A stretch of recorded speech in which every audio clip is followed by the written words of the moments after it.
আমরা যখন কোনো খেলা দেখি সেই খেলা দেখার সময় কোনো একজন প্লেয়ারের সাকসেস আমরা দেখতে পাই এবং সেই সাকসেস দেখে আমাদের মনে হয় তারা বোধহয় সেই সাকসেস ওভারনাইট পেয়ে গেছে, কিন্তু তাদের সেই সাকসেসের পেছনে যে কঠোর পরিশ্রম থাকে সেটা কিন্তু আমরা কোনোভাবেই দেখতে পাই না। সালটা ছিল 2006, যখন বিরাট কোহলির বয়স ছিল মাত্র 17 বছর। সে রঞ্জি ট্রফিতে খেলছিল, তখন হঠাৎ করে তার কাছে খবর আসে তার বাবা হার্ট অ্যাটাকে মারা গেছে। তার কোচ তাকে বলে যে সে একটা সুবর্ণ সুযোগ পেয়েছে তার কেরিয়ারকে দাঁড় করানোর, এবং তার বাবারও ইচ্ছা ছিল সে একজন বড় ক্রিকেটার হয়ে উঠবে। এবং আমরাও কিন্তু প্রত্যেকে জানি প্রেম কোহলি যে কিনা তার বাবা ছিল, তার বাবার কতটা ভূমিকা ছিল তার ক্রিকেটার হয়ে ওঠার পেছনে। বিরাটও কিন্তু তার কথা ফেলেনি। সেই খবর পাওয়ার পরেও সে নেমে যায় ক্রিকেট গ্রাউন্ডে এবং সেই ম্যাচে সে কিন্তু 90 রানের একটা দুর্ধর্ষ ইনিংস খেলে এবং প্রত্যেকের নজরে আসে। ঈশান্ত শর্মা একটা ইউটিউব চ্যানেলে ইন্টারভিউ দিতে গিয়ে বলে ঈশান্ত শর্মা জানতো না যে বিরাট কোহলির বাবা মারা গেছে। সে বিরাট কোহলির কাছে গিয়ে বলে সে কেন এত সিরিয়াস হয়ে আছে।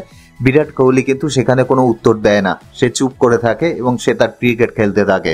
যখন ঈশান্ত শর্মা অন্য কারোর কাছ থেকে জানতে পারে যে তার বাবা মারা গেছে, তখন ঈশান্ত শর্মা বুঝে পায় না যে সে কি বলবে। একটা 17 বছরের ছেলে যার কিনা বাবা মারা গেছে, তারপরেও সে সেখানে 80 থেকে 90 রানের একটা ম্যাচ সেভিং ইনিংস খেলে। আমাদের কিন্তু পুরো সিচুয়েশনটা কল্পনা করলেই আটকে উঠতে হয়। তা বন্ধুরা, এখান থেকে কিন্তু আমরা একটা বড় শিক্ষা নিতে পারি। আমরা যখন আমাদের লক্ষ্য স্থির করে ফেলবো তখন আমাদের কাছে অনেক প্রতিবন্ধকতা আসে, কিন্তু সেই প্রতিবন্ধকতা দেখে যদি আমরা পেছনে হেঁটে যাই তাহলে কিন্তু আমরা সামনে কোনোদিন এগোতে পারবো না। আজকে আমাদের বিরাট কোহলিকে দেখে মনে হচ্ছে সে পাহাড়ের একেবারে চূড়ায় বসে রয়েছে এবং তার কাছে কোটি কোটি টাকা এমনি উড়ে আসছে।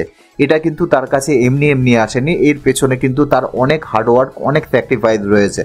তা আমাদের লাইফেও আমাদের সামনে এগোতে গেলে এই ধরনের স্যাক্রিফাইস কিন্তু আমাদের করতে হবে। এক একজনের লাইফে হতে পারে এক একটা মূল্য চোকাতে হলো, কিন্তু তাকে মূল্য অবশ্যই চোকাতে হবে। বিনামূল্যে এই পৃথিবীতে কোনোদিনই কোনো কিছুই পাওয়া যেত না, আজকেও পাওয়া যাবে না।